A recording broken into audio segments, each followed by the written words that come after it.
my scriptures ready. We need to use. I'll lose myself. Okay. All right, we're back. We're back on live. All right, we're back on live, and we're going to report to the cloud right here. Brother Jeff is going to be continuing our scripture study for today. We are going to the half Torah. We just did the Torah portion, so if you haven't seen that yet, you might want to check that out first before seeing this on Facebook. So go ahead, Brother Jeff, take us away. 2 Kings chapter 4. Are we going to 37? Yep, whole chapter. Yep. I'm reading out of the Hallelujah Scriptures. And a certain woman of the wives of the sons of the prophets cried out to Elisha, saying, "Your servant, my husband, is dead, and you know that your servant revered Yahuwah. And the lender has come to take my 2 sons to be his slaves." And Elisha said to her, "What should I do for you? Inform me. What do you have in the house?" And she said, "Your female servant has none at all in the house except a pot of oil." He said, "Go borrow vessels from everywhere, from all your neighbors, empty vessels. Do not get a few. And when you have come in, you shall shut the door behind you and your sons. Then pour it all into those vessels and put aside the filled ones." So she went from him and shut the door behind her and her sons who brought to her, and she poured it out. And it came to be when the vessels were filled that she said to her son, "Bring me another vessel." But he said to her, "There's not another vessel." And the oil ceased. So she went and informed the man of Elohim, and he said, "Go sell the oil and pay your debt, and you and your sons live on the rest." It came to be on a day that Elisha went to Shunem, where there was a prominent woman, and she urged him to eat some food. And it came to be, as often as he passed by, that he turned in there to eat some food. She said to her husband, "Look, I know that this is the Kodesh man of Elohim who passes by us continually. Please let us make a small upper room on the wall, and let us put a bed for him there, and a table and a chair and a lampstand. And it shall be whenever he comes to us, let him turn in there." And it came to be on that day that he came there, and he turned into the upper room and lay down there. And he said to Gehazi, his servant, "Call the Shunammite woman." So he called her, and she stood before him. And he said to him, "Please say to her, look, you have gone to all this trouble for us. What is there to be done for you? Should I speak on your behalf to the sovereign or to the commander of the army?" And she answered, "I am dwelling among my own people." And he said, "What then is to be done for her?" And Gehazi answered, "Well, she has no son, and her husband is old." And he says, "Call her." So he called her, and she stood in the doorway, and he says, "About this time next year you shall embrace a son." And she said, "No, my master, man of Elohim, do not lie to your female servant." And the woman conceived and bore a son when the appointed time had come, of which Elisha had spoken to her. And the child grew, and it came to be on a day that he went out to his father to the reapers. And he said to his father, "My head, my head." And he said to his servant, "Take him to his mother." So he took him and brought him to his mother, and he sat on her knees until noon and died. Wow, that took a hard right. And she went up and laid him on the bed of the man of Elohim and shut him in and went out. And she called to her husband and said, "Please send me one of the young men and one of the donkeys so that I hurry to the man of Elohim and return." And he says, "Why are you going to him today? It is neither a new moon or a Sabbath." And she says, "It is well." And she saddled a donkey, said to her servant, "Drive and go, do not slow down, except I speak to you." And she went and came to the men of Elohim at Mount Carmel. And it came to be, when the man of Elohim saw her at a distance, that he said to his servant Gehazi, "See the Shunammite woman. Please run now to meet her, and say to her, 'Is it well with you? Is it well with your husband? Is it well with your child?' And she answered, 'It is well.' And she came to the man of Elohim at the hill, and she caught him by the feet, but Gehazi came near to push her away. But the man of Elohim said, 'Leave her alone, for her being is bitter in her, and Yahuwah has hidden it from me, and has not revealed it to me.' And she said, 'Did I ask a son of my master? Did I not say, do not deceive me? And he said to Gehazi, gird up your loins and take my staff in your hand and go. When you meet anyone, do not greet him, and when anyone greets you, do not answer him. And you shall lay my staff on the face of the child. And the mother of the child said, as Yahuwah lives, and as your being lives, I do not leave you. And he rose and followed her. And Gehazi went on ahead of them and laid the staff on the face of the child, but there was no voice and there was no hearing. So he went back to meet him and reported to him, saying, the child has not awakened. And Elisha came into the house and saw the child was dead, laying on his bed. And he went in, shut the door behind the two of them, and prayed to Yahuwah. And he went up and lay on the child, and put his mouth on his mouth, and his eyes on his eyes, and his hands on his hands, and stretched himself out on the child, and the flesh of the child became warm. And he returned and walked back and forth in the house, then went up and stretched himself out on him, and the child sneezed 7 times, and the child opened his eyes. And he called Gehazi and said, call the Shunammite. So he called her, and she came in to him, and he said, pick up your son. Then she went and fell at his feet, bowed herself to the ground, and picked up her son and went out.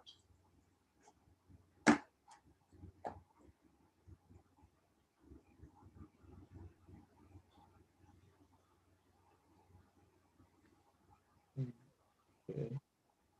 So we saw destruction. We saw destruction in the first bit, and now we see death and resurrection in this bit.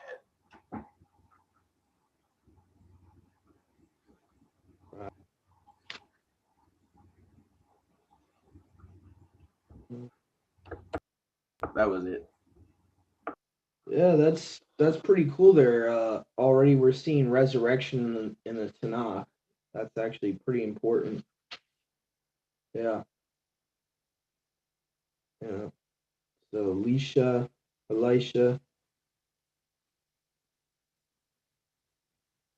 I'm just seeing if there's anything else to take away from this chapter before we continue on to the next part of our Torah portion today.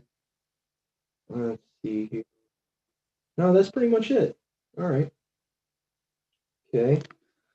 All right, let's see where we're going to be going next to. And let's see here. Okay, this stupid thing. All right, so Brother Jeff just read 2 Kings chapter 4. Now let's see, we got Judges 1 to 11. And we got Judges chapter 1 to chapter 11. Psalms chapters 35 to 42. That's our next portion here. So I think what we'll do is we'll stay on this recording for Judges chapter 1 to 11, but then we'll have to do a separate recording after that. Because I don't want these studies to be too long. I want people to be able to follow along. Okay, so let's see here. Let's see here. So Brother Jeff just read. Brother Joshua, are you able to read Judges chapter 1 to 11? Yeah, I can read. Okay, cool.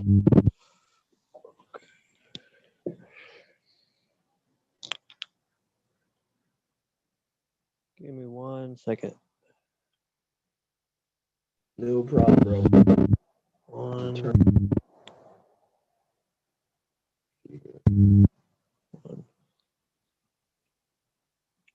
Okay, so starting in Judges 1. Can you hear me? Am I clear? Yeah. All right. And it came to pass after the death of Yahusha that the children of Yasharal inquired of Yahuwah, saying, who shall go up for us first against the Canaanites to fight against them? And Yahuwah said, Yehudah shall go up. Behold, I have delivered the land into his hand. And Yehudah said to his brother Simeon, come up with me into my lot, and let us array ourselves against the Canaanites. And I also will go with you into your lot. And Simeon went with him. And Yehudah went up, and Yahuwah delivered the Canaanite and the Perizzite into their hands. And they struck them in Bezek to the number of 10,000 men. And they overtook Adoni Bezek in Bezek and fought against him, and they struck the Canaanite and the Perizzite. And Adoni-Bezek fled, and they pursued after him, and took him, and cut off his thumbs and his great toes. And Adoni-Bezek said, 70 kings, having their thumbs and their great toes cut off, gathered their food under my table. As I therefore have done, so Allah has recompensed me. And they brought him to Jerusalem, and he died there. And the children of Yehuda fought against Jerusalem, and took it, and struck with the edge of the sword, and they burnt the city with fire. And afterwards the children of Yehuda went down to fight with the Canaanite, dwelling in the hill country, and the south and the plain country. And Yehuda went to the Canaanite who lived in Hebron, and Hebron came out against him. And the name of Hebron before was Kerioth Bach-Sephar. And they struck Sisai and Achiman and Thalmi, children of Anak. And they went up thence to the inhabitants of Debir, but the name of Debir was before Kiriath Sefer, the city of letters.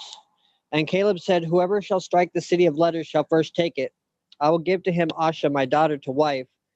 And Gathoniel, the younger son of Kenaz, the brother of Caleb, took it, and Caleb gave him his daughter Asha to wife. And it came to pass, as she went in, that Gathoniel urged her to ask a field of her father.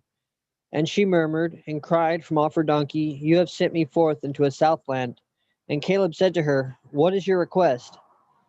And Asha said to him, give me, I pray you, a blessing, for you have sent me forth into a southland, and you shall give me the ransom of water. And Caleb gave her according to her heart the ransom of the upper springs and the ransom of the lower springs. And the children of Jotha the Canaanite, the father-in-law of Masha, went up from the city of palm trees with the children of Yehuda to the wilderness that is in the south of Yehuda, which is at the descent of Arad, and they lived with the people. And Yehuda went with Simeon his brother, and struck the Canaanite that inhabited Sepheth, and they utterly destroyed them. And they called the name of the city Anathema. But Yehuda did not inherit Gaza, nor her coasts, nor Askelon, nor her coasts, nor Akron, nor her coasts, nor Zotis, nor the lands around it. And Yahuwah was with Yehuda, and he inherited the mountain, for they were not able to destroy the inhabitants of the valley, for Rechab prevented them. And they gave Hebron to Caleb, as Moshe said, and thence he inherited the 3 cities of the children of Anak. But the children of Benjamin did not take the inheritance of the Jebusite who lived in Jerusalem, and the Jebusite lived with the children of Benjamin in Jerusalem until this day. And the sons of Joseph, they also went up to Bethel, and Yahuwah was with them. And they encamped and surveyed Bethel, and the name of the city was before was Luz. And the spies looked, and behold, a man went out of the city. And they took him, and they said to him, show us the way into the city, and we'll deal mercifully with you. And he showed them the way into the city, and they struck the city with the edge of the sword. But they let go the man and his family. And the man went into the land of Ketan, and built there a city, and called the name of it Luz. This is its name until this day.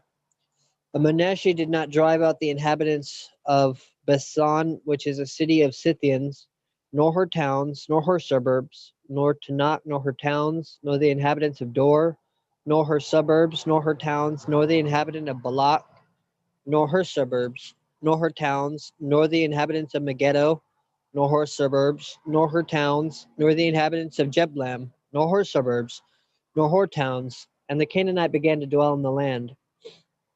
And it came to pass, when Yasharal was strong, that he made the Canaanite tributary, but did not utterly drive them out. And Ephraim did not drive out the Canaanite that lived in Gezer, and the Canaanite lived in the midst of him in Gezer, and became tributary. And Zebulun did not drive out the inhabitants of Kidron, nor the inhabitants of Damana, and the Canaanite lived in the midst of them, and became tributary to them. And Asher did not drive out the inhabitants of Akko, and that people became tributary to him.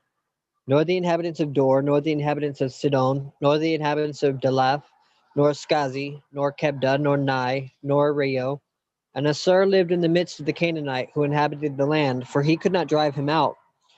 And Naphtali did not drive out the inhabitants of Bethsamis, nor the inhabitants of Bethsanach.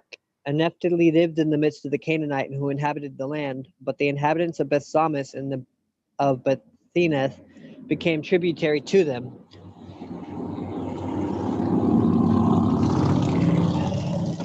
And the Amorite drove out the children of Dan into the mountains, for they did not suffer them to come down into the valley. And the Amorite began to dwell in the mountain of shells, in which are bears and foxes, and Mirsinon and Thalaban. And in the hand of the house of Joseph was heavy upon the Amorite, and he became tributary to them. And the border of the Amorite was from the going up of Akrabin, from the rock and upwards. All right, Judges 2. And and an angel of Yahuwah went up from Galgal to the place of weeping, and to Bethel, and to the house of Yasharal, and said to them, Thus says Yahuwah, I brought you up out of Mitzrayim, and I brought you into the land which I swore to your fathers. And I said, I will never break my covenant that I have made with you. And you shall make no covenant with them that dwell in this land, neither shall you worship their Allahs, but you shall destroy their graven images. You shall pull down their altars, but you listen not to my voice, for you did these things. And I said, I will not drive them out from before you, but they shall be for a distress to you, and their mighty ones shall be to you for an offense. And it came to pass, when the messenger of Yahuwah spoke these words to all the children of Yasharal, that the people lifted up their voice and wept. And they named the name of that place Weepings, and they sacrificed there to Yahuwah. And Yahusha dismissed the people, and they went every man to his inheritance to inherit the land. And the people served Yahuwah all the days of Yahusha, and all the days of the elders that lived many days with Yahusha, as many as knew all the great work of Yahuwah, what things he had wrought in Yasharal. And Yahusha the son of Nun, the servant of Yahuwah, died 110 years old, and they buried him in the border of his inheritance. And Thamnatheres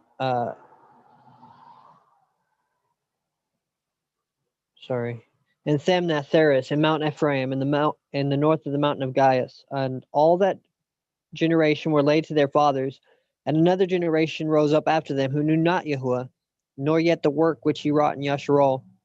And the children of Yasharal wrought evil before Yahuwah and served Baalim, and they forsook Yahuwah Allah of their fathers, who brought them up out of the land of Mitzrayim, and walked after other mighty ones of the nations round about them.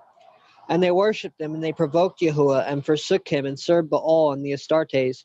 And Yahuwah was very angry with Yasharal, and he gave them into the hands of the spoilers, and they spoiled them, and he sold them into the hands of their enemies round about, and they could not any longer resist their enemies, among whoever they went, and the hand of Yahuwah was against them for evil, as Yahuwah spoke, and as Yahuwah swore to them, and he greatly afflicted them. And Yahuwah raised up judges, and Yahuwah saved them out of the hands of them that spoiled them. And yet they listened not to the judges, for they went to whoring after other mighty ones, and worshipped them. And they turned quickly out of the way in which their fathers walked, to listen to the words of Yahuwah. They did not so. Because Yahuwah raised them up judges, so Yahuwah was with the judge, and saved them out of the hands of their enemies all the days of the judge. For Yahuwah was moved at their groaning by reason of them that besieged them and afflicted them. And it came to pass, when the judge died, that they went back and again corrupted, worse than their fathers, to go after other mighty ones, to serve them and to worship them. They abandoned not their devices, nor their stubborn ways. And Yahuwah was very angry with Yasharal, and said, For as much as this nation has forsaken my covenant, which I commanded their fathers, and has not listened to my voice, therefore I will not any more cast out a man of the nations before their face, which Yahusha the son of Nun left in the land. And Yahuwah left them, to prove Yasharal with them, whether they would keep the way of Yahuwah to walk in it, as their fathers kept it, or no. So Yahuwah will leave these nations, so as not to cast them out suddenly, and he delivered them not into the hand of Yahusha. And these are the nations which Yahuwah left to prove Yasharal with them, all that had known the wars of Canaan, only for the sake of the generations of Yasharal, to teach them war. Only the men before them knew them not. The 5 lordships of the Philistines, and every Canaanite, and the Sidonian, and the Evite, who lived in Libanus, from the mount of Hermon to Lebo-Emath. And this was done in order to prove Yasharal by them, to know whether they would obey the commands of Yahuwah, which he charged their fathers by the hand of Masha. And the children of Yasharal lived in the midst of the Canaanite, and the Hittite, and the Amorite, and the Perizzite, and the Evite, and the Jebusite. And they took their daughters for wives to themselves, and they gave their daughters to their sons, and served their mighty ones. And the children of Yasharal did evil in the sight of Yahuwah, and forgot Yahuwah their Allah, and served Baalim and the groves. And Yahuwah was very angry with Yasharal, and sold them into the hand of Chusar Sathiam, and king of Syria of the rivers. And the children of Yasharal served Chusar-Sathaim 8 years. And the children of Yasharal cried to Yahuwah. And Yahuwah raised up a savior to Yasharal, and he saved them, Gathoniel, the son of Kenaz, the brother of Caleb, younger than himself. And the Ruach of Yahuwah came upon him, and he judged Yasharal. And he went out to war against Chusar-Sathaim, and Yahuwah delivered into his hand Chusar-Sathaim, king of Syria of the rivers, and his hand prevailed against Chusar-Sathaim, and the land was quiet 40 years. And Gathoniel, the son of Kenaz, died. And the children of Yasharal continued to do evil before Yahuwah. And Yahuwah strengthened Eglam, king of Moab, against Yasharal because they had done evil before Yahuwah. And he gathered to himself all the children of Ammon and Amalek, and went and struck Yasharal, and took possession of the city of palm trees. And the children of Yasharal served Eglam, the king of Moab, 18 years. And the children of Yasharal cried to Yahuwah, and he raised up to them a savior, Ahad the son of Gera, a son of Yemeni, a man who used both hands alike. And the children of Yasharal sent gifts by his hand to Eglam, king of Moab. And Ahab made himself a dagger of 2 edges of a span long, and he girded it under his cloak upon his right thigh. And he went and brought the presents to Eglam, king of Moab. And Eglam was a very handsome man. It came to pass, when Ahab had made an end of offering his gifts, that he dismissed those that had brought the gifts. And he himself returned from the quarries that are by Galgal. And Ahab said, I have a secret errand to you, O king. And Eglam said to him, Be silent. And he sent away from his presence all who waited upon him. And Ahab went into him, and he sat in his own upper summer chamber quiet alone. And Ahab said, I have a message from Allah to you, O king. And Eglam rose up from his throne near him. And it came to pass as he arose that Ahab stretched forth his left hand, and he took the dagger off his right thigh, and plunged it into his belly, and drove in also the haft after the blade, and the fat closed upon the blade, for he drew not out the dagger from his belly. And Ahab went out to the porch, and passed out by the appointed guards, and shut the doors of the chamber upon him, and locked them. And he went out. And Eglam's servants came and saw, and behold, the doors of the upper chamber locked. And they said, Does he not uncover his feet in the summer chamber? And they waited till they were ashamed, and behold, there was no one that opened the doors of the upper chamber. And they took the key and opened them, and behold, their master was fallen down dead upon the earth. And Ahab escaped while they were in tumult, and no one paid attention to him. And he passed the quarries and escaped to Setarotha. And it came to pass, when Ahab came into the land of Yasharal, that he blew the horn of Mount Ephraim, and the children of Yasharal came down with him from the mountain, and he was before them. And he said to them, Come down after me, for Yahuwah Allah has delivered our enemies, even Moab, into our hand. And they went down after him, and seized on the fords of Jordan before Moab, and he did not suffer a man to pass over. And they struck Moab on the day about 10,000 men, every lusty person and every mighty man, and not a man escaped. So Moab was humbled in that day under the hand of Yasharal, and the land had rest 80 years, and Ahab judged them till he died. And after him arose up Samigar the son of Dinah, and struck the Philistines to the number of 600 men with a plowshare, such as is drawn by oxen. And he too delivered Yasharal. And the children of Yasharal continued to do evil against Yahuwah, and Ahab was dead. And Yahuwah sold the children of Yasharal. And Yahuwah sold the children of Yasharal into the hand of Jabin, king of Canaan, who ruled in Asor. And the chief of his host was Sisera, and he lived in Adasoth of the Gentiles. And the children of Yasharal cried to Yahuwah, because he had 900 chariots of iron, and he mightily oppressed Yasharal 20 years. And Deborah, a prophetess, the wife of Lapidoth, she judged Yasharal at that time. And she sat under the palm tree of Deborah between Ramah and Bethel and Mount Ephraim, and the children of Yasharal went up to her for judgment. And Deborah sent and called Barak, the son of Abinim, out of Kadesh Naphtali, and she said to him, Has not Yahuwah Allah of Yasharal commanded you? And you shall depart to Mount Tabor, and shall take with yourself 10,000 men of the sons of Naphtali and of the sons of Zebulun. And I will bring to you to the torrent of Kison Sisera, the captain of the host of Jabin, and his chariots and his multitude, and I will deliver them into your hands. And Barak said to her, If you will go with me, I will go, and if you will not go, I will not go. For I know not the day on which Yahuwah prospers his messengers with me. And she said, I will surely go with you. But know that your honor shall not attend on the expedition on which you go. For Yahuwah shall sell Sisera into the hands of a woman. And Deborah arose and went with Barak out of Cades. And Barak called Zebulun and Naphtali out of Cades, and there went up at his feet 10,000 men, and Deborah went up with him. And Cabir the Kenite had removed from Cana from the sons of Jobab, the father-in-law of Masha, and pitched his tent by the oak of the covetous ones, which is near Cades. And it was told Sisera that Barak the son of Abanim was gone up to Mount Tabor. And Sisera summoned all his chariots, 900 chariots of iron, and all the people with him, from Arasoth of the Gentiles to the brook of Kison. And Deborah said to Barak, Rise up, for this is the day on which Yahuwah has delivered Sisera into your hand. For Yahuwah shall go forth before you. And Barak went down from Mount Tabor, and 10,000 men after him. And Yahuwah discomfited Sisera and all his chariots and all his army with the edge of the sword before Barak. And Sisera descended from off his chariot and fled on his feet. And Barak pursued after the chariots and after the army into Arasoth of the Gentiles. And the whole army of Sisera fell by the edge of the sword. There was not one left. And Sisera fled on his feet to the tent of Jael, the wife of Cabir the Kenite, his friend. For there was peace between Jabin, king of Assur, and the house of Cabir the Kenite. And Jael went out to meet Sisera and said to him, Turn aside, my master, turn aside to me, fear not. And he turned aside to her into the tent, and she covered him with a mantle. And Sisera said to her, Give me, I pray you, a little water to drink, for I am thirsty. And she opened a bottle of milk and gave him to drink and covered him. And Sisera said to her, Stand now by the door of the tent, and it shall come to pass, if any man come to you and ask of you and say, Is there any man here? Then you shall say, There is not. And Jael, the wife of Cabir, took a pin of the tent, and took a hammer in her hand, and went secretly to him, and fastened the pin in his temple.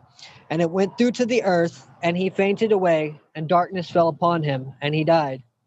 And behold, Barak pursuing Sisera, and Jael went out to meet him. And he said to him, Come, and I will show you the man whom you seek. And he went in to her, and behold, Sisera was fallen dead, and the pin was in his temple. So Alawah routed Jabin, king of Canaan, in that day before the children of Yasharal. And the hand of the children of Yasharal prevailed more and more against Jabin, king of Canaan, until they utterly destroyed Jabin, king of Canaan. And Deborah and Barak, son of Abanim, sang in that day, saying, A revelation was made in Yasharal when the people were made willing. Praise you, Yahuwah. Hear, you kings, and listen, rulers. I will sing. It is I who will sing to Yahuwah. It is I. I will sing a psalm to Yahuwah, the Alawah of Yasharal. O Yahuwah, in your going forth in Seir, when you went forth out of the land of Edom, the earth quaked, and the heaven dropped dews, and the clouds dropped water. I just like to mention real quick that this is the same as Psalms 18. The mountains were shaken before the face of Yahuwah Eloi, this Sinai before the face of Yahuwah Eloi of Yasharal. In the days of Samigar, son of Anath, in the days of Jael, they deserted the ways and went in by ways. They went in crooked paths. The mighty men in Yasharal failed. I'm sorry, never mind. No, it's not. The mighty men in Yasharal failed. They failed until Deborah arose, until she arose a mother in Yasharal. They chose new mighty ones, and the cities of rulers fought. There was not a shield or spear seen among 40,000 in Yasharal. My heart inclines to the orders given in Yasharal. You that are willing among the people, bless Yahuwah.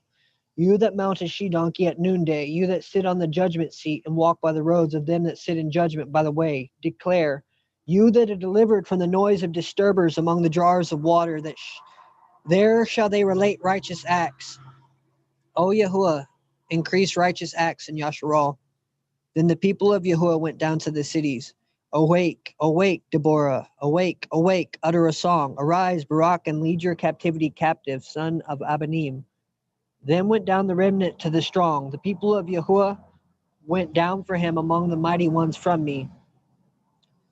Ephraim rooted them out in Amalek. Behind you was Benjamin among your people. The inhabitants of Machir came down with me, searching out the enemy. And from Zebulun came they that draw with the scribe's pen of record. And princes in Issachar were with Deborah and Barak. Thus she sent Barak on his feet in the valleys into the portions of Reuben.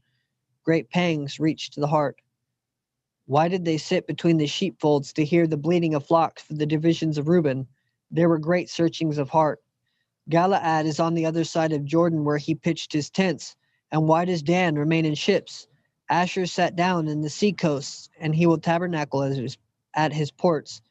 The people Zebulun exposed their soul to death, and Naphtali came to the high places of their land.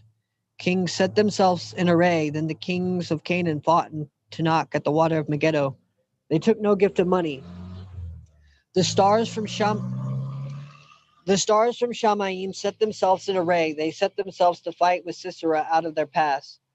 The brook of Kishon swept them away, the ancient brook, the brook Kishon. My mighty soul will trample him down.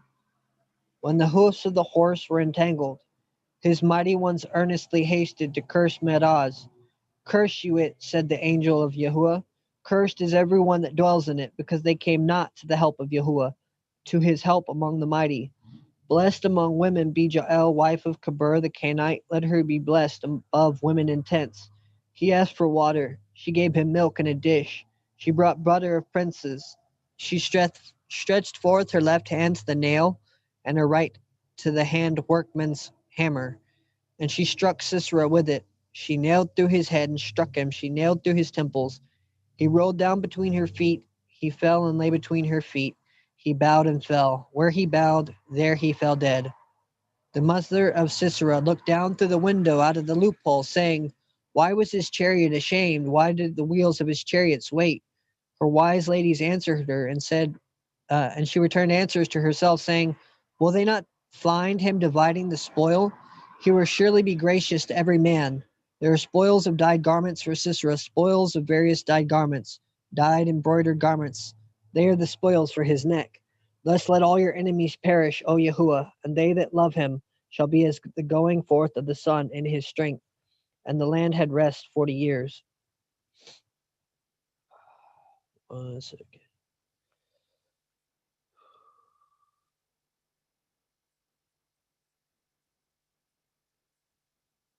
Sorry guys, 1 second. No Okay. problem. I'm changing verses just because this is a little bit harder to read, follow along with.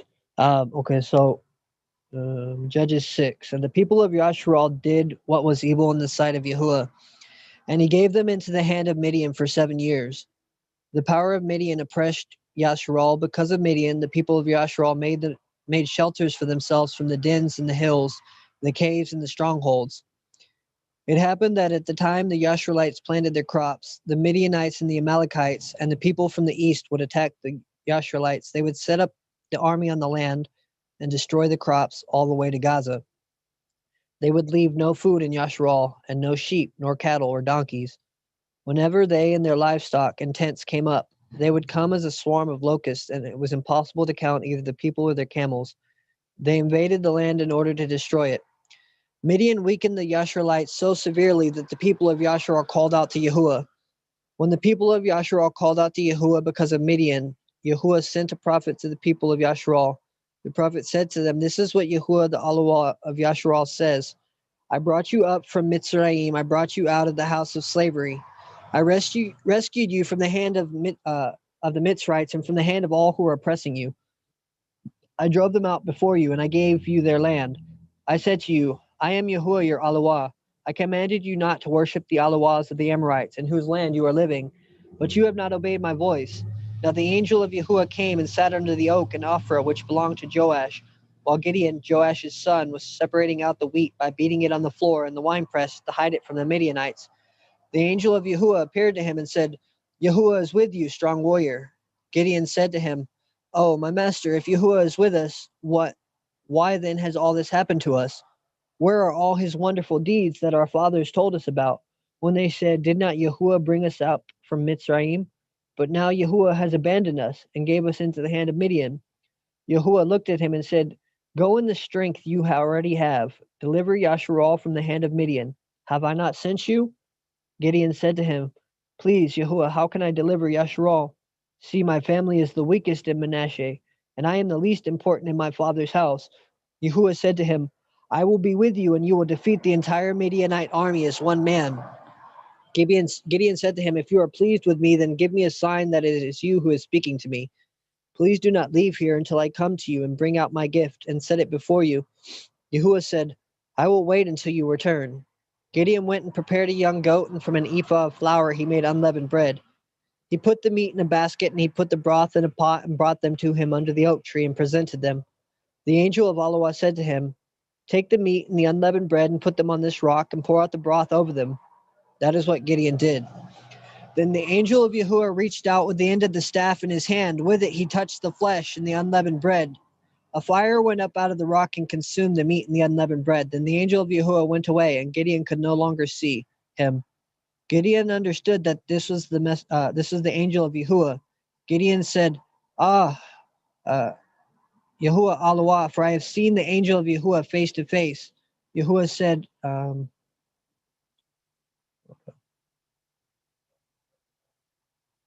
Gideon saw that he was angel of Yahuwah, and Gideon said, Aha, aha, Yahuwah my Allah, for I have seen the angel of Yahuwah face to face. And Yahuwah said to him, Peace be to you, fear not, you shall not die.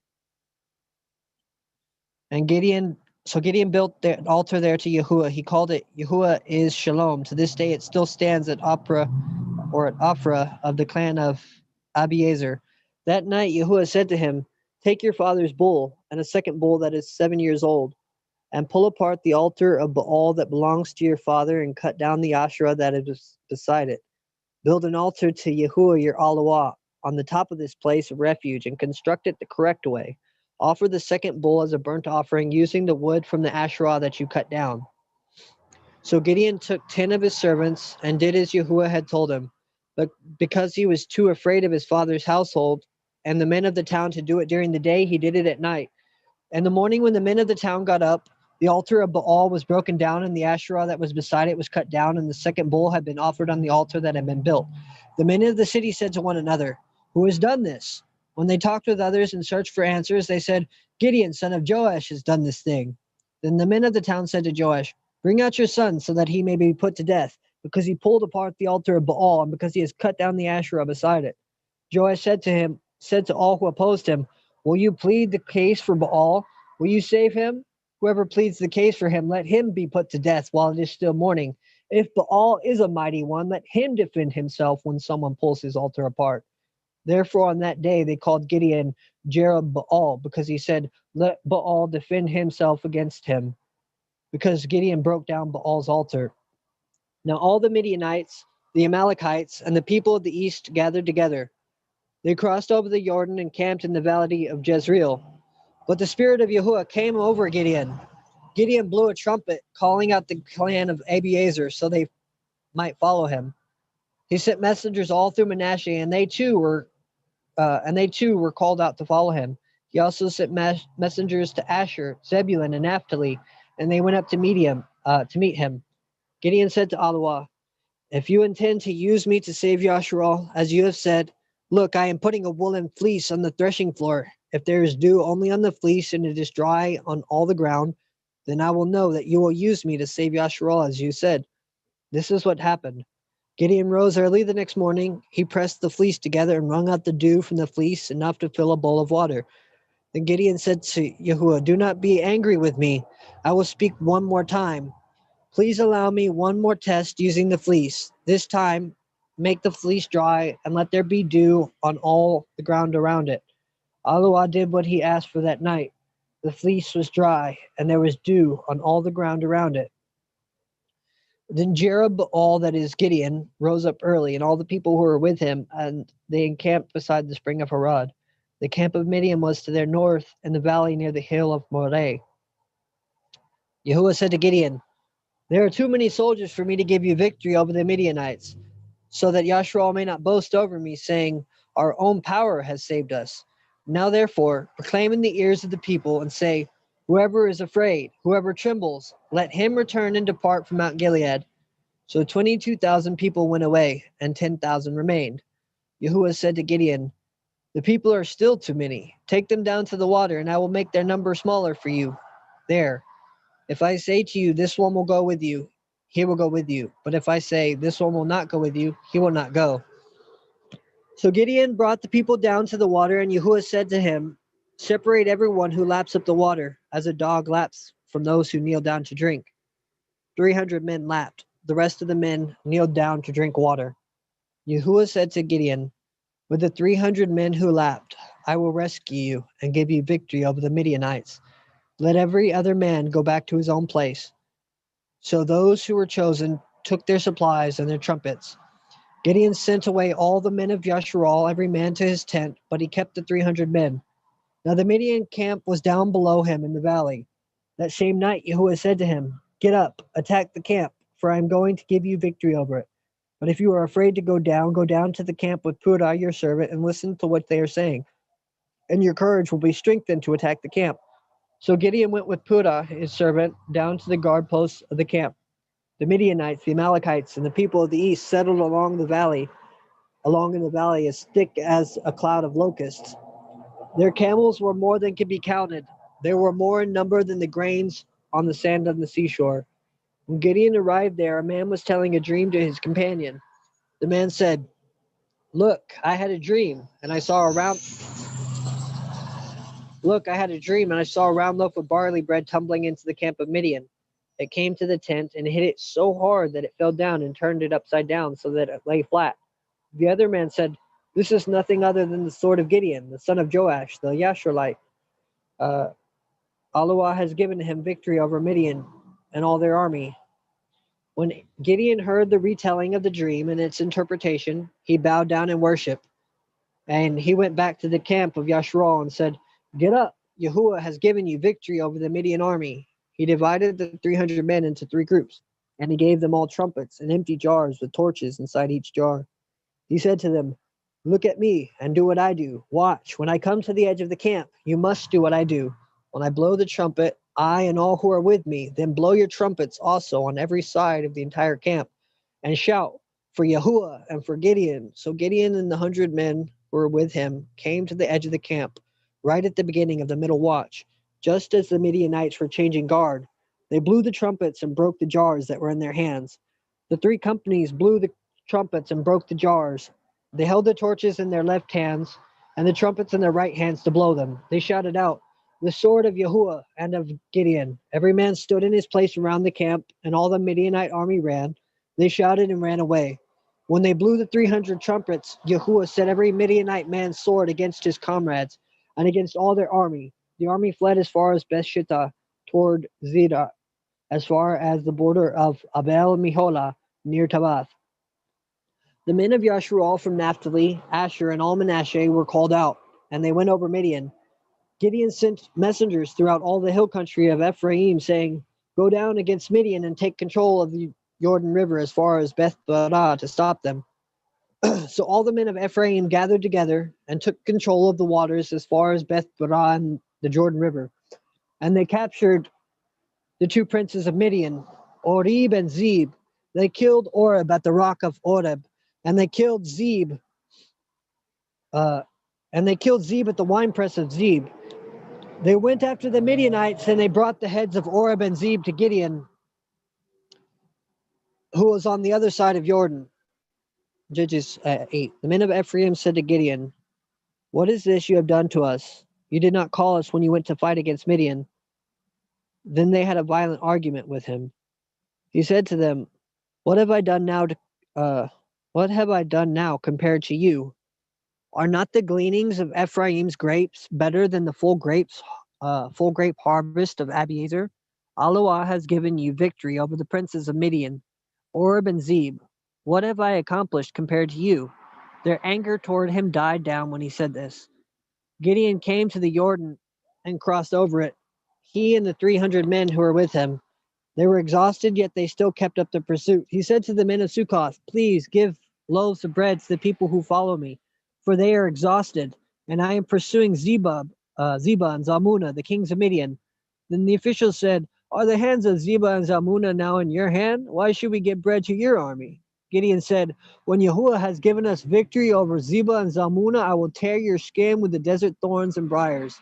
He went up from there to Peniel and spoke to the people there in the same way. But the men of Peniel answered him, just as the men of Sukkoth had answered. He spoke also to the men of Peniel and said, When I come again in peace, I will pull down this tower.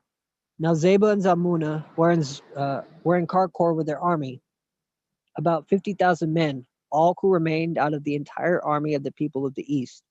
For there had fallen 120,000 men who drew the sword. Gideon went up the road, taken by tent dwellers, past Nobah and Jogbehah. He defeated the enemy army because they were not expecting an attack. Zebah and Zalmunna fled, and as Gideon pursued them, he captured the two kings of Midian, Zebah and Zalmunna, and set their whole army into a panic. Gideon, son of Joash, returned from the battle going through the pass of Hades. He caught a young man of Succoth and questioned him. The young man wrote down the names of 77 officials and elders of Succoth.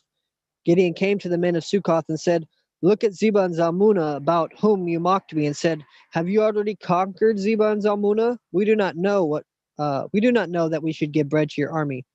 Gideon took the elders of the city, and he punished the men of Succoth with the desert thorns and briars. Then he pulled down the tower of Peniel and killed the men of that city. Then Gideon said to Zebah and to Zalmunna, "What kind of men did you kill at Tabor?" They answered, "As you are, so are they.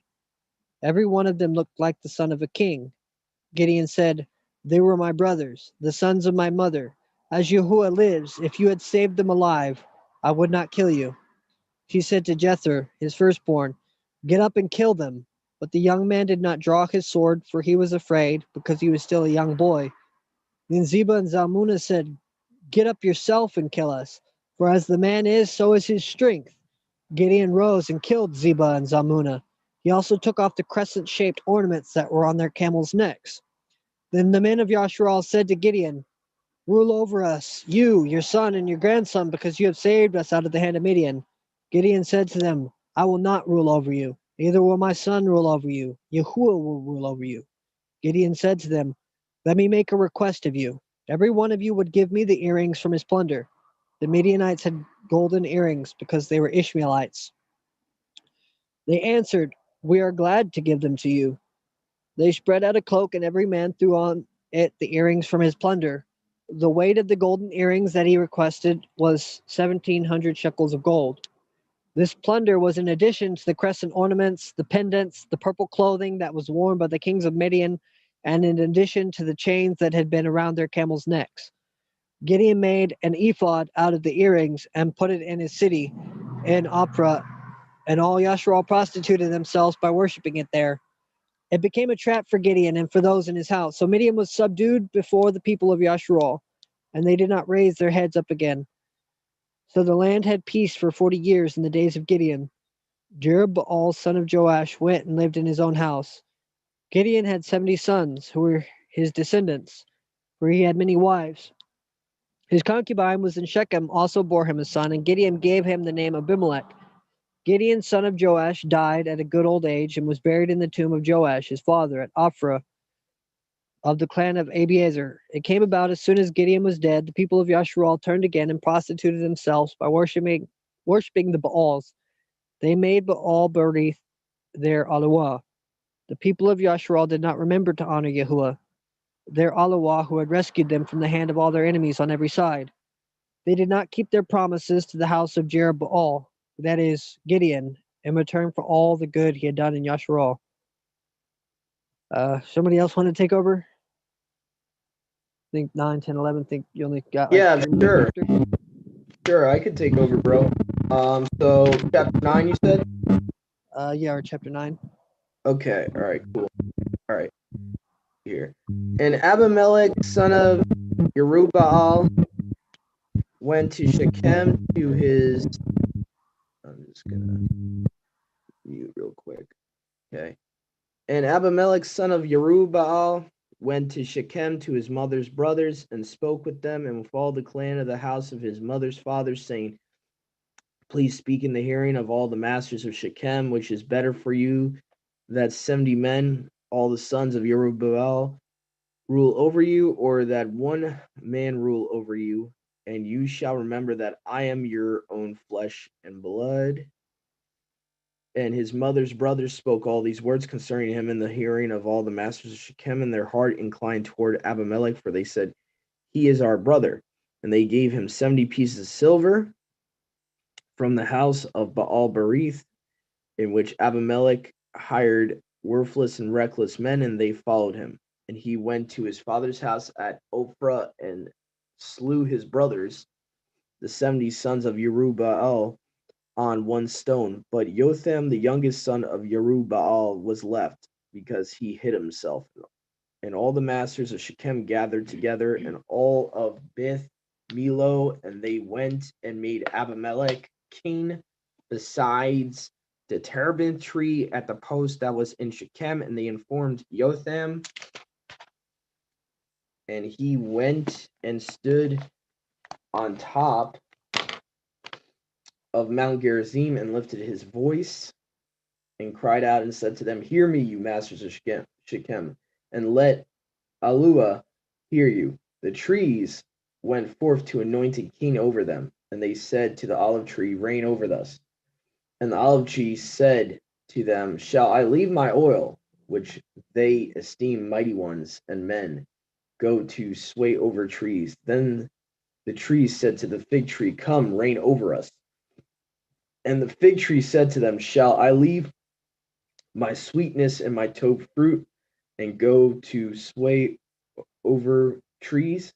Then the trees said to the vine, "Come, reign over us." And the vine said to them, "Shall I leave my new wine, which rejoices mighty ones and men, to go to sway over trees?" Then all the trees said to the bramble, "Come, reign over us." And the bramble said to the trees, "If in truth you anoint me as king over you, come, take shelter in my shade. But if not, let fire come out of the bramble and devour the cedars of Lebanon. And now, if you have acted in truth and integrity, appointing Abimelech to reign, and if you have acted well with Yerubbaal and his house, and have done to him as his hands did to you, for my father fought for you and risked his life and delivered you out of the hand of Midian, but you have risen up against my father's house today and slew his 70 sons on one stone, and appointed Abimelech, the son of his female servant, to reign over the masters of Shechem, because he is your brother. And if you have acted in truth and integrity with Yerubbaal and with his house this day, then rejoice in Abimelech, and let him also rejoice in you. But if not, let fire come out from Abimelech and devour the masters of Shechem and Beth Milo. And let fire come out from the masters of Shechem and from Beth Milo and devour Abimelech. Then Jotham ran away and fled for fear of Abimelech his brother. And Abimelech governed Yasharal 3 years. And Alua sent an evil spirit between Abimelech and the masters of Shechem. And the masters of Shechem acted treacherously against Abimelech, in order that the violence done to the 70 sons of Yerubbaal might come, and their blood be laid on Abimelech, their brother, who slew them, and on the masters of Shechem, who strengthened his hands to slay his brothers. And the masters of Shechem put men in ambush against him on the tops of the mountains, and they robbed all who passed by them along that way. And it was reported to Abimelech, and Gaal, son of Ebed, came with his brothers and passed over to Shechem, and masters of Shechem put their trust in him and went out in the fields and gathered their vineyards and trod out and held a feast. And they went into the house of their mighty one and ate and drank and cursed Abimelech. And Gaal, son of Ebed, said, "Who is Abimelech and who is Shechem, that we should serve him? Is he not the son of Yerubbaal? And is not Zebul his officer? Serve the men of Hamor, the father of Shechem, but why should we serve him? If only this people were under my hand, then I would remove Abimelech." And he said to Abimelech, "Increase your army and come out." And when Zebul, the governor of the city, heard the words of Gaal, son of Ebed, his displeasure burned, and he sent messengers to Abimelech by deceit, saying, "See, Gaal, son of Ebed, and his brothers have come to Shechem and see, they are besieging the city against you. And now get up by night, you and the people who are with you, and lie in wait in the field, and it shall be as soon as the sun is up in the morning, then rise early and rush upon the city, and see when he and the people who are with him come out against you. You shall do to them as your hand finds to do. And Abimelech and all the people who were with him rose up by night and laid in wait against Shechem in 4 companies. Now Gaal, son of Ebed, went out and stood in the entrance to the city gate, and Abimelech and the people who were with him rose from lying in wait. And when Gaal saw the people, he said to Zebul, see, people are coming down from the tops of the mountains. But Zebul said to him, you are seeing the shadows of the mountains like men.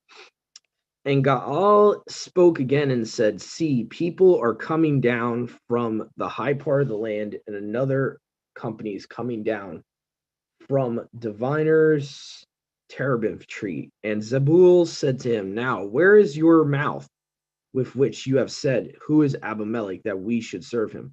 Are not these the people who you despise? I beg you, go out and fight them now. So Gaal went out, leading the masters of Shechem, and fought Abimelech. And Abimelech pursued him, and he fled from him. And many fell wounded up from the entrance of the gate. And Abimelech stayed at the Arumah. And Zebul drove out Gaal and his brothers so that they would not dwell in Shechem. And it came to be in the next day that the people went out into the field, and they informed Abimelech. And he took his people and divided them into 3 companies, and laid in wait in the field, and looked and saw the people coming out of the city, and he rose against them and smote them. And Abimelech and the company that was with him rushed forward and stood at the entrance of the gate of the city, and the other 2 companies rushed upon all who were in the fields and smote them.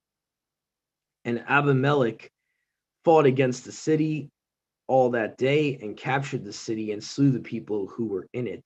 And he broke down the city and sowed it with salt. And all the masters of the tower of Shechem had heard that, and entered the stronghold of the house of Al-Berith. And it was reported to Abimelech that all the masters of the tower of Shechem were gathered together. So Abimelech went up to Mount Salmon, he and all the people who were with him. And Abimelech took an axe in his hand and cut down a branch from the trees, and took it and laid it on his shoulder. Then he said to the people who were with him, what you have seen me do, hurry, do as I have done. And all the people likewise to cut down each one his own branch, and followed Abimelech, and put them against the stronghold, and lit the stronghold on the fire above them, so that all the men of the tower of Shechem died, about 1,000 men and women. Abimelech then went to Thebez, and he encamped against Thebez and captured it. However, there was a strong tower in the city, and all the men and women and all the masters of the city fled there, and shut themselves in, and went up to the top of the tower. And Abimelech came to the tower and fought against it, and approached the door of the tower to burn it with fire. But a certain woman dropped an upper millstones on the head of Abimelech and crushed his skull. And he then immediately called the young man his armor bearer, and said to him, draw your sword and kill me, lest men say of me, a woman killed him. And his young man thrust him through, and he died. And when the men of Yasharal saw that Abimelech was dead, each one went to his own place. Thus did Alua repay the evil of Abimelech, which had done to his father, to slay his 70 brothers.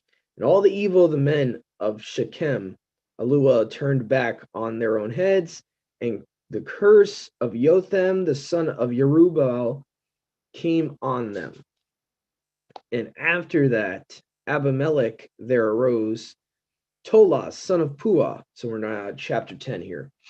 Son of Dodo, a man of Issachar, to save Yasharal, and he dwelt in Shamir in the mountains of Ephraim, and he ruled in Yasharal 23 years. Then he died and was buried in Shamir. And after him arose Yair, a Gileadite, and he ruled Yasharal 22 years, and he had 30 sons who rode on 30 donkeys. And they had 30 towns, which are called Hawoth Yair to this day, which are in the land of Gilead. And Yair died and was buried in Kaman. And the children of Yasharal did evil in the eyes of Yahuwah, and served the Baals and Ashtaroths, and the mighty ones of Aram, and the mighty ones of Sidon, which is Tyre, and the mighty ones of Moab, and the mighty ones of the children of Ammon, and the mighty ones of the Pelishites, and forsook Yahuwah and did not serve him. Therefore the displeasure of Yahuwah burned against Yasharal, and he sold them into the hands of the Pelishites and into the hands of the children of Ammon. They crushed and oppressed the children of Yasharal that year. For 18 years, all the children of Yasharal who were beyond the Jordan in the land of the Amorites in Gilead, and the children of Ammon passed over the Jordan to fight against Yehudah and against Benjamin and against the house of Ephraim, so that Yasharal had great distress. And the children of Yasharal cried out to Yahuwah, saying, we have sinned against you, because we have both forsaken our Alua and served the Baals. And Yahuwah said to the children of Yasharal, was it not from the Egyptians and from the Amorites and from the children of Ammon and from the Pelishites and the Sidonians and the Amalekites and the Maon, and they oppressed you, and you cried out to me, and I saved you from their hand. But you have forsaken me and served other mighty ones. Therefore I do not save you again. Go and cry out to the mighty ones which you have chosen. Let them save you in which your time of distress. And the children of Yasharal said to Yahuwah, we have sinned. Do to us whatever is tov in your eyes. Only deliver us today, please. So they put away the foreign mighty ones from their midst and served Yahuwah, and his being was grieved with the trouble of Yasharal. Then the children of Ammon were called together and camped in Gilead, and the children of Yasharal gathered together and camped in Mizpah. And the people, the heads of Gilead, said to each other, let the man who is the first to fight against the children of Ammon be head over all the inhabitants of Gilead. Now we're at chapter 11. Okay. And Yiftah the Gileadite was a mighty brave one, but he was the son of a whore.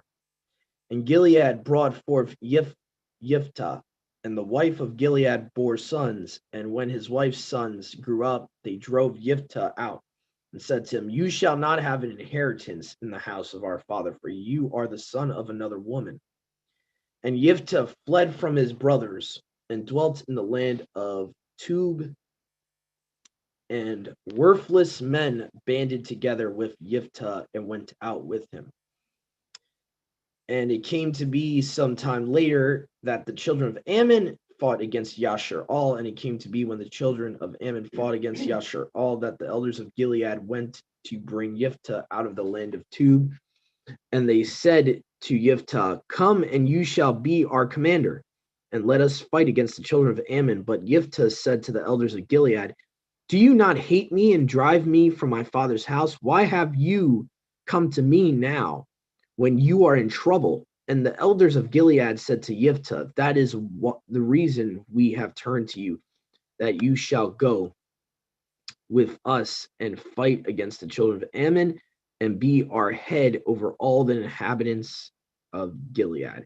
And Yiftah said to the elders of Gilead, if you take me back home to fight against the children of Ammon, and Yahuwah gives them to me, am I to be your head? And the elders of Gilead said to Yiftah, Yahuwah is witness between us if we do not do according to your words.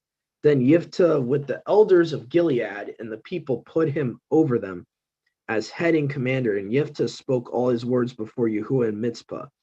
And Yiftah sent messengers to the king of the children of Ammon, saying, what is between you and me, that you have come to fight against me in my land? And the king of the children of Ammon said to the messengers of Yiftah, because Yasharal took my land when they came up out of Egypt from Arnon as far as the Yabuk and to the Yarden, and now give back those lands in peace. But Yiftah again sent messengers to the king of the children of Ammon and said to him, this is what Yiftah said, Yasharal, do not take the land of Moab nor the land of the children of Ammon. For when they came up from Egypt and Yasharal walked through the wilderness as far as the Reed Sea and came to Kadesh, then Yasharal sent messengers to the king of Edom, saying, please let me pass over through your land. But the king of Edom would not listen, and they also sent to the king of Moab, but he refused. So Yasharal stayed at Kadesh. Then they went through the wilderness and around the land of Edom and the land of Moab, and came to the east side of the land of Moab, and encamped beyond Arnon. But they did not enter the border of Moab, for Arnon was the border of Moab. And Yasharal sent messengers to Sihon, king of the Amorites, king of Heshbon. And Yasharal said to him, please let us pass over through your land into our place. But Sihon did not trust Yasharal to pass over through his border. And Sihon gathered all his people together, and they encamped in Yahatz and fought against Yasharal. And Yahuwah Elohim of Yasharal gave Sihon and all his people into the hand of Yasharal, and they smote them. So Yasharal took possession of all the land of the Amorites, the inhabitants of that land. Thus they took possession of all the border of the Amorites, from Arnon to the Yabuk, and from the wilderness to the Yarden.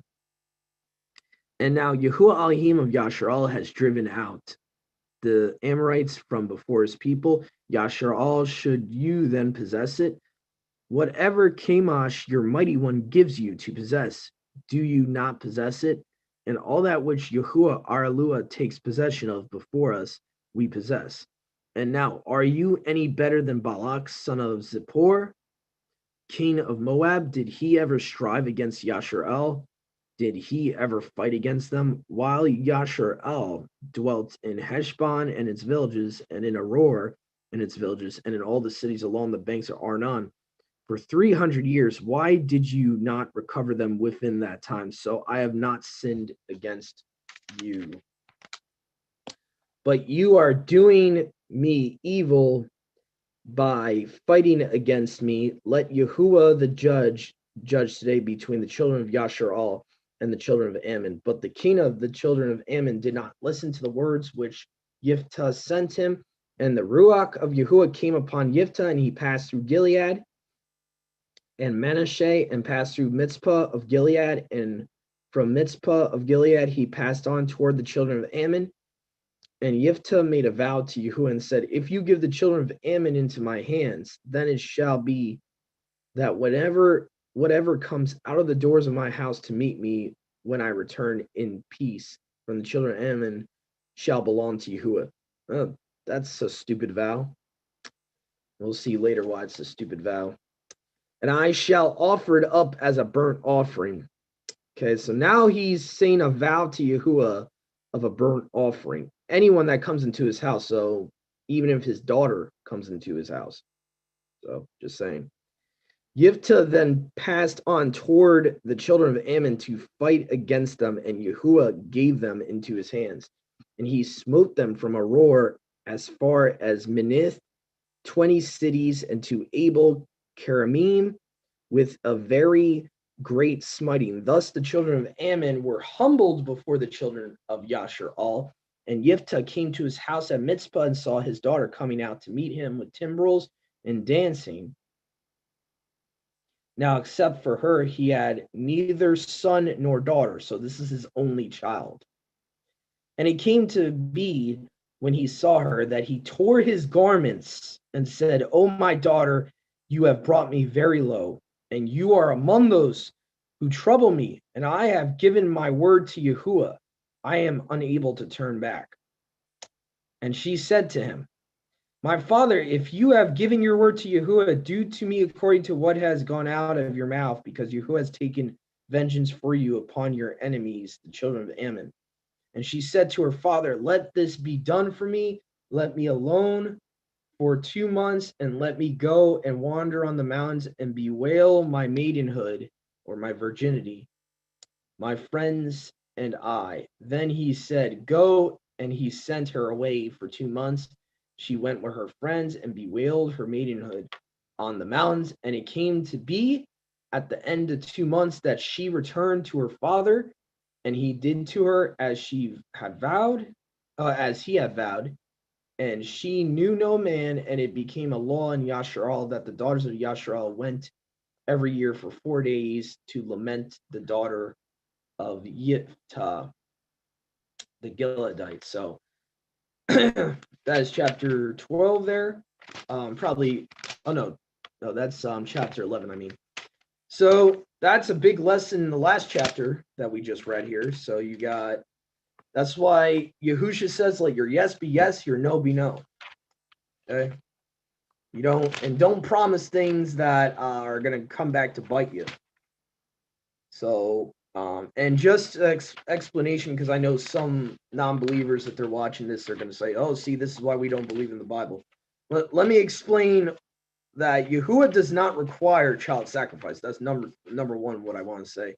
He does not require humans to be sacrificed to him. The problem is that this man, the father, vowed a vow to Yahuwah. If he did not keep his part of the vow, that would be sin to him. So it's really her father's fault. Okay, he shouldn't have vowed a stupid vow like that. So that's how I would answer if an atheist, was asking me, or agnostic was asking me, well, what about Judges chapter 11? So anyway, so that's what I took away from Judges 11. I do have some notes here. I'm pretty sure our brothers and sisters took down some notes from the chapter we just read, the past 10 chapters we just read. So let me see. Let me tread back here. Chapter 5 always stands out to me, with the that commander Sisera fighting against. Let's see where it talks about the stars here. If I'm not mistaken. Let's see here. Okay, hold on a second. Let me find that verse real quick. I should have wrote it down. Is what I should have done. The stars fought Sisera.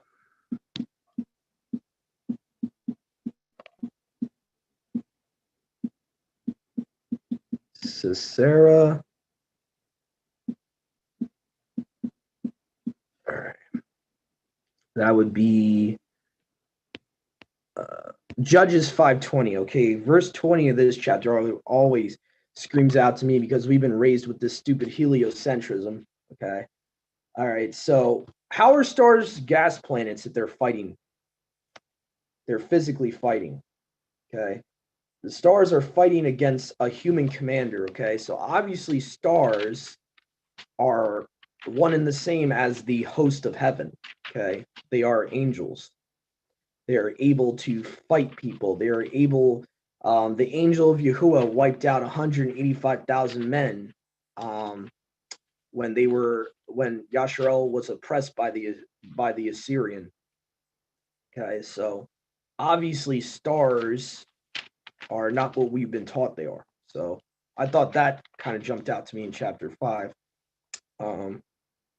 Then I got a note here in chapter 4, verses 23 to 24.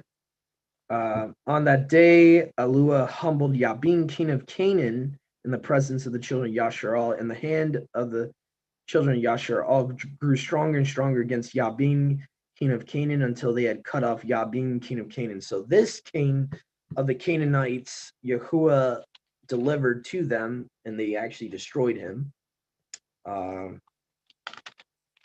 And let's see here.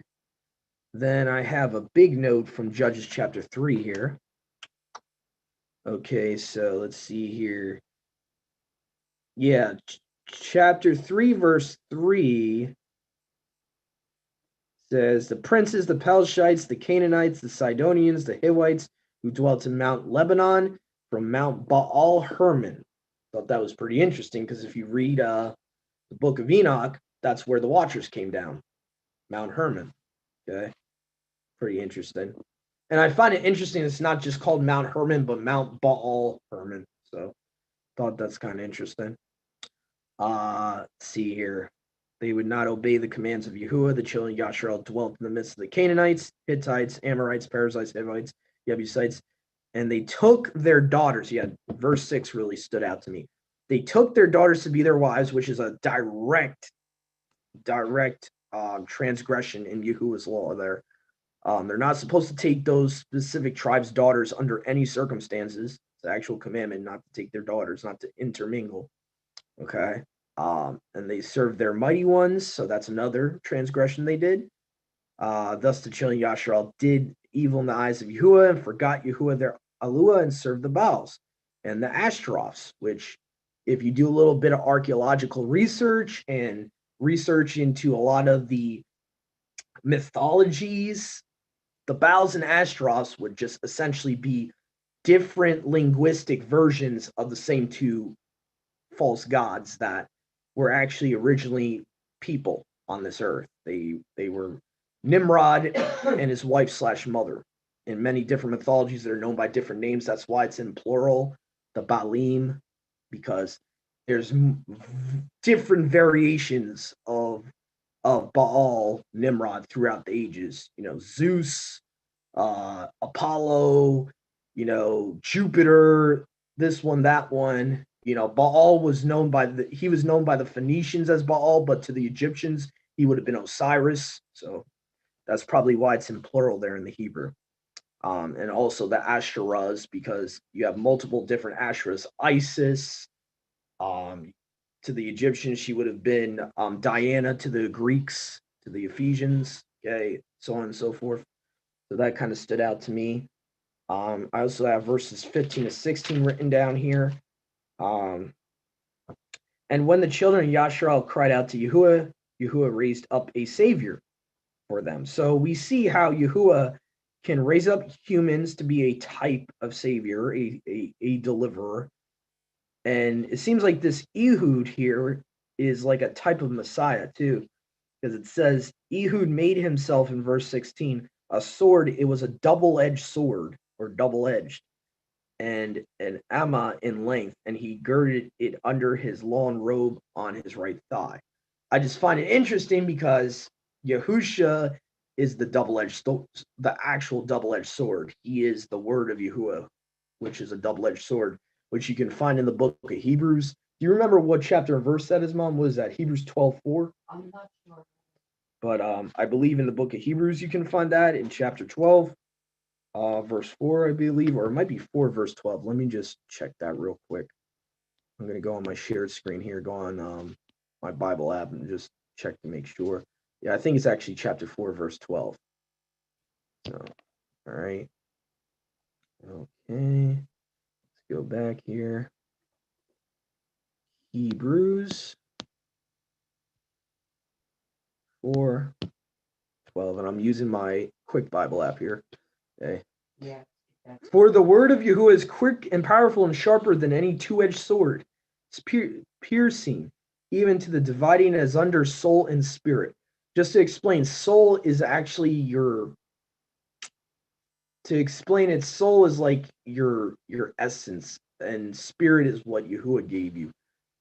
Spirit is the ruach that he breathed into Adam to make him a living soul. So they are technically in the Hebrew concept, soul and spirit are two different things.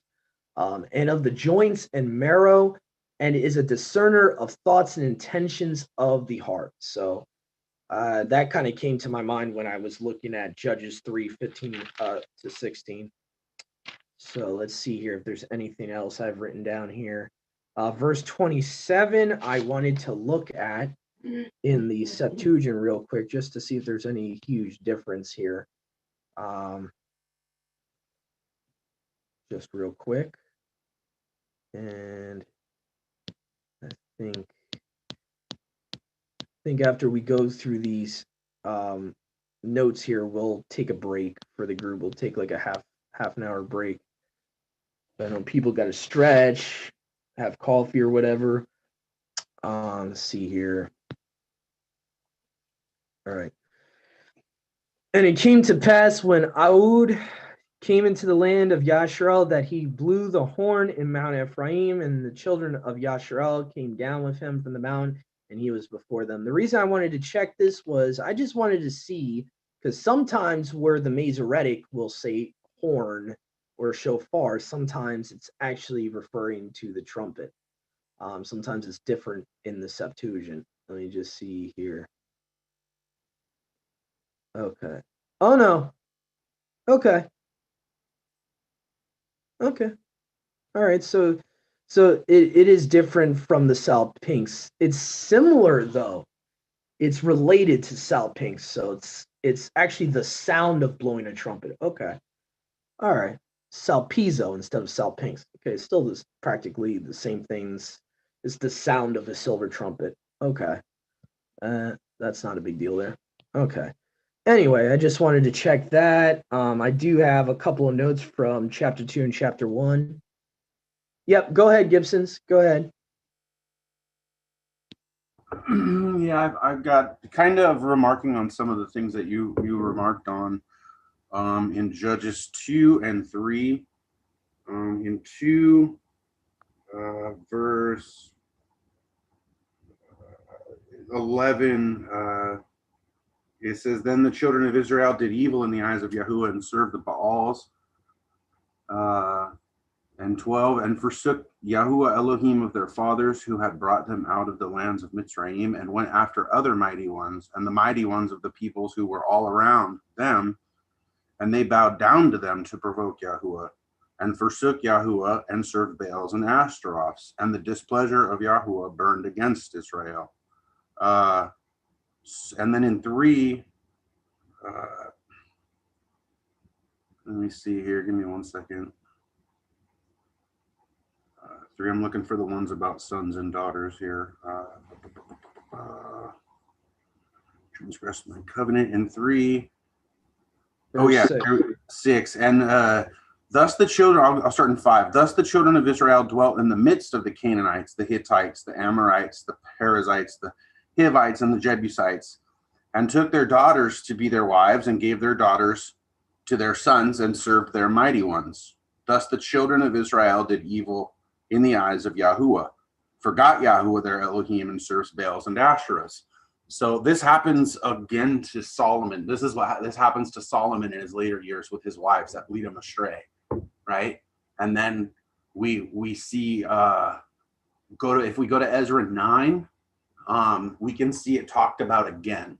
In Ezra 9, verse 1, it says, "Now these things were done. The princes came to me, saying, the peoples of Israel and the priests and the Levites have not separated themselves from the people of the lands, doing according to their abominations, even of the Canaanites, the Hittites, the Perizzites, the Jebusites, the Ammonites, the Moabites, the Egyptians, and the Amorites."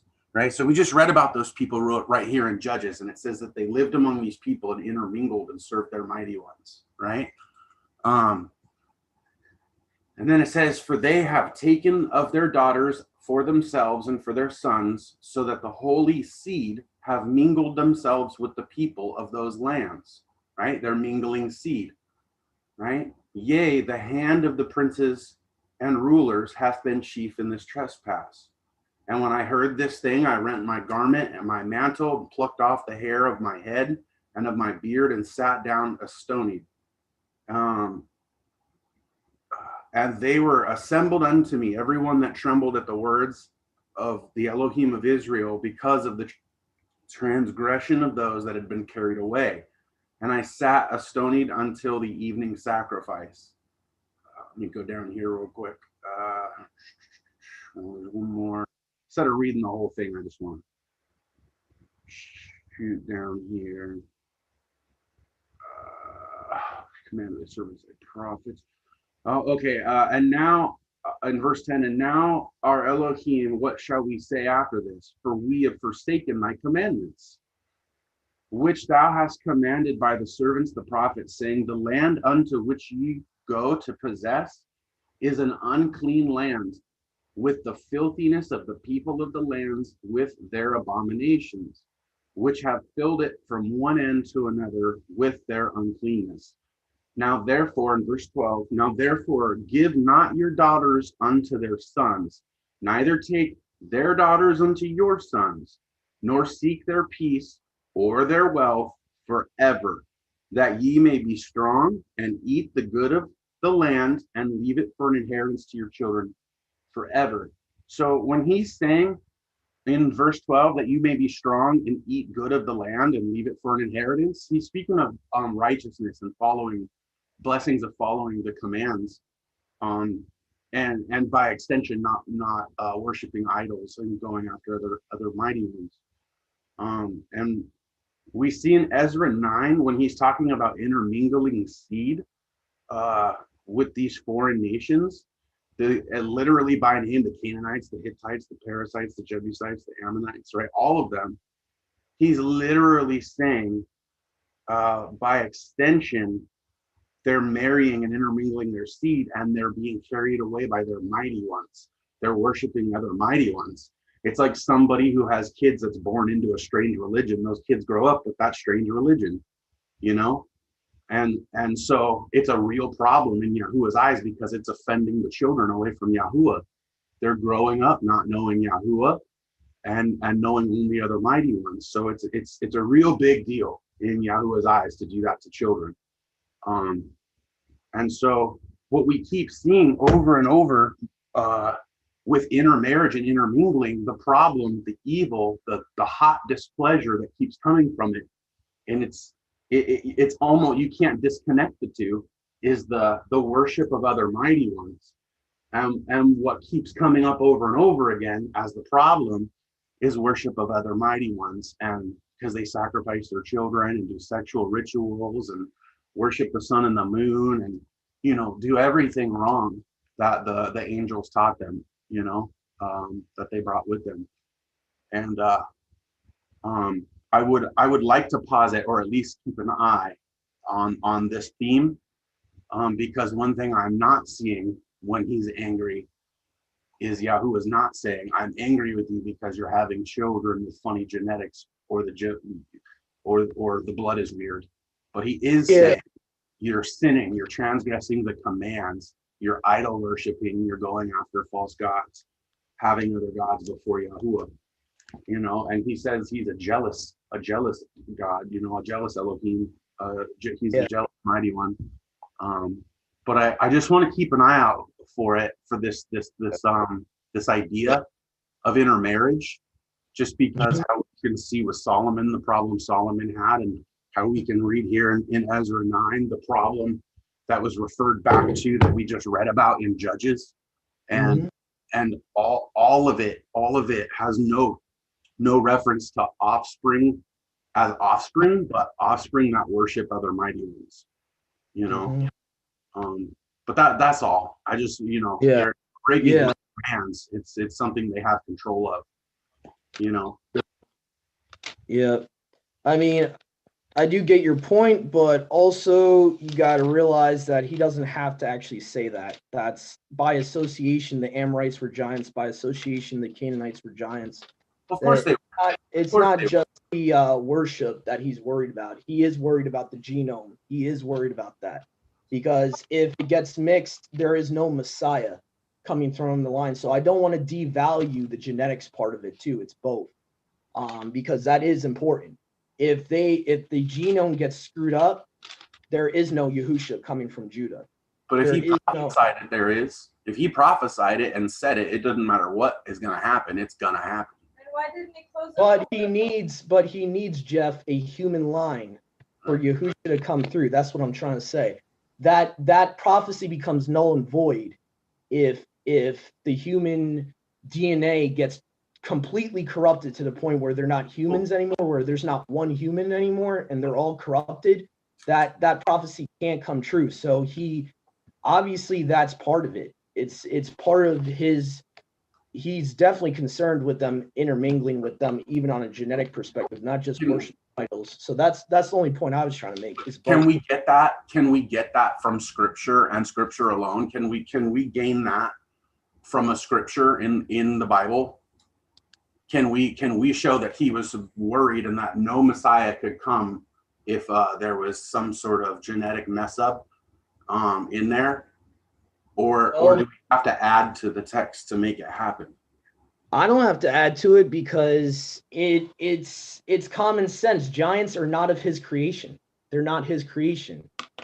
He promised through the seed of the woman, not the seed of the serpent, through the seed of the woman, the Messiah would come. Giants are not the seed of the woman by association.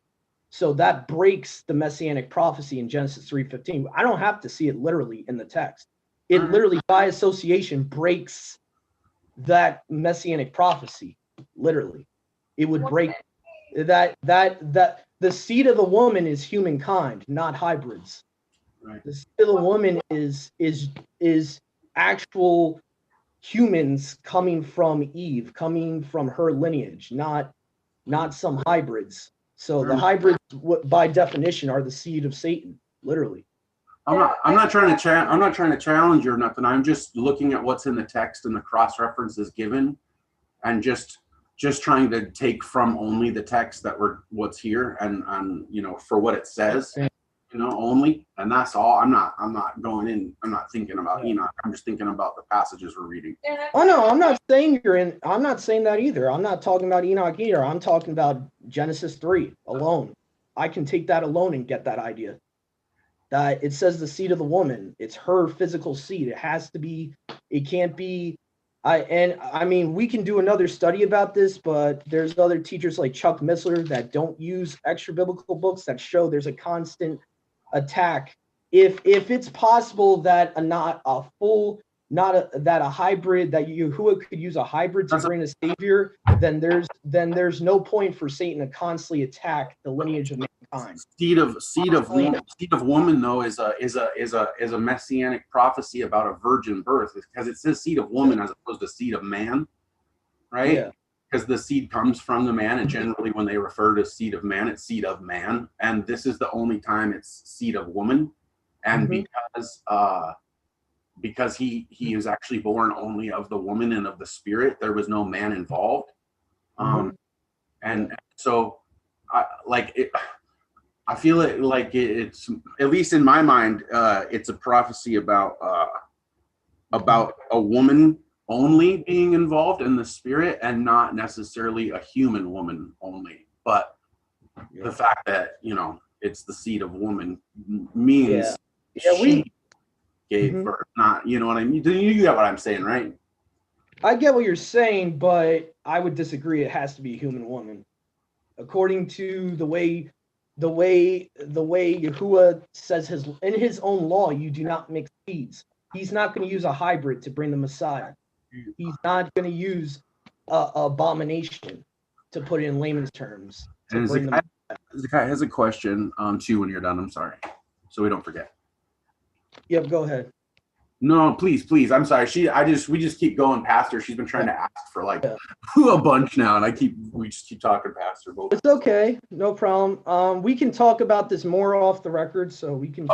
Shoot! I'm sorry. You were on live. I'm so sorry. No, it's okay. No problem, bro. I'm glad you brought it up. It's an important topic, so I'm glad you brought it up. Go ahead. Judges. Oh, does she have a question? Yeah, go ahead. Oh no, sorry. She said she can wait till we're offline. Okay. So I had just two more cross references, and we'll take a break and get back on in a little bit. I think we all need at least a 30-minute break or hour break. So I just want to get to Judges 2 because I saw the angel of Yahuwah being mentioned, and I wanted to show how this is even showing oneness in my mind in Judges 2. It says the angel of Yahuwah came up from Gilgal to Bochim and said, I led you out of Egypt and brought you to the land of which I swore to your father. So usually in my mind, when an angel is just acting as an agent of the father and is not the father, usually you'll see thus says Yahuwah or Yahuwah says. Right here, it's all first person. I mean, in my mind, that's clearly showing a clue that this is Yahuwah talking here. I swore to your father and said, I do not break my covenant with you, And as for you, do not make a covenant with the inhabitants of this land, break down their altars, but you have not obeyed my voice. What is this you have done? So I just wanted to mention that. And let's see here. Verse 4, it came to be when the angel of Yahuwah spoke these words to all the children of Yasharel that the people lifted their voice and wept. Verses 12 and 13 I had here written down. And let's see here. The children of Yasharel did evil in the eyes of Yahuwah and served the Baals and Ashtaroths, served the Baals and forsook Yahuwah, the Elohim of their fathers, who had brought them out of the land of Egypt, and went after other mighty ones, the mighty ones of the people who were all around them. And they bowed down to them and provoked Yahuwah, so they forsook Yahuwah and served Baal and the Ashtaroths. Okay, so see here. And the displeasure of Yahuwah burned against Yasharel, therefore he gave them into the hands of the plunderers, who despoiled them. He sold them into the hands of their enemies all around, and they were unable to stand before their enemies any longer. So we see a punishment for not obeying Yahuwah and serving the Baals and Ashtaroths right away. He's punishing them by not delivering their enemies into their hand anymore. I found also interesting chapter 1. This is the last one here, and we're going to take a break. Judges 1:1-5. I found it interesting that the first time we see Adonai, as far as I remember, as a name, it's a name of one of these Pelishite kings. So I found it interesting.